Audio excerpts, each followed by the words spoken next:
It's that time of the year, when everything reaches peak intensity. Shows are happening almost every day, and in the multiple places. This means a lot of work, but also opportunities to try something new. In this episode of Film Notes, I want to take you along me for the concert of one of the biggest stars of the current generation. Were there any challenges? What gear did I choose? And how did I meet her in such a tricky environment?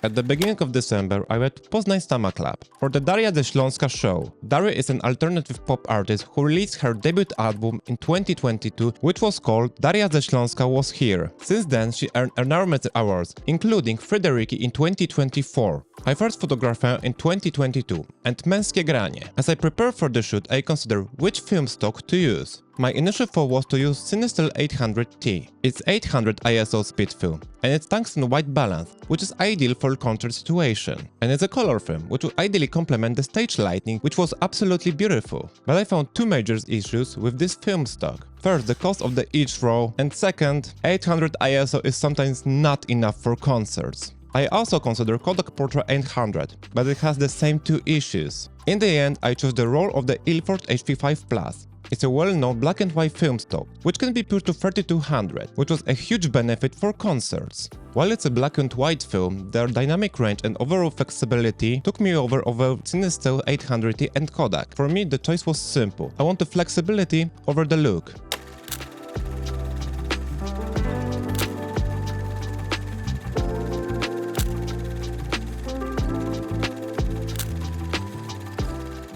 Just like selecting the right film stock, choosing the camera and lenses is also very important. Initially, Nikon F100S was a great choice, but I took Nikon FM2, which is one of my favorite cameras of all time. The Nikon FM2 is a mechanical masterpiece. Each shutter reaches up to 1 of the 4000 seconds without any batteries, which means fewer chances to break for the camera during the shooting.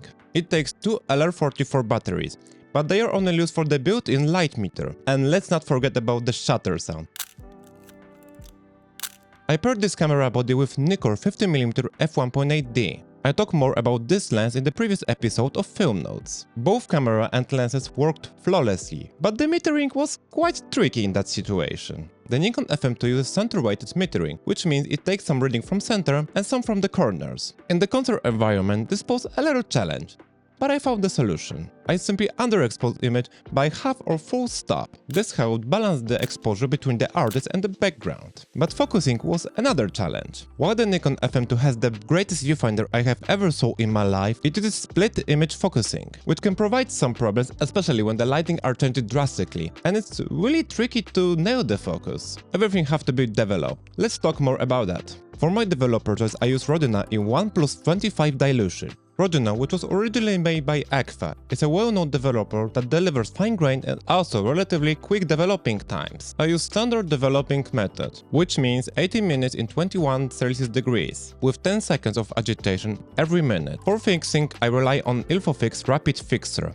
As the name suggests, it can fix film in a very short period of time, mostly in 2 minutes. I currently scan all my negatives using mirrorless method, and I simply invert the images in Photoshop. But in close future I plan to switch to Negative Lab Pro to get even better results. Here comes the most important question. Do I like the results? Just like the Spięty show, it was a pretty difficult challenge to take for us during the concert. And I was actually wondering about the final results. Of course, the images have a lot of grain in it, but it's a given when you push film 3 stops. Will I do more concert or films in the future? Probably yes. It's a great ability to check my skills and my know-how as a concert photographer, because the final outcome is something unique. But next time I have to take some color film stock, just to provide some variation. If you enjoyed this episode of Film Notes, don't forget to like and subscribe, and see you in the next episode. See ya!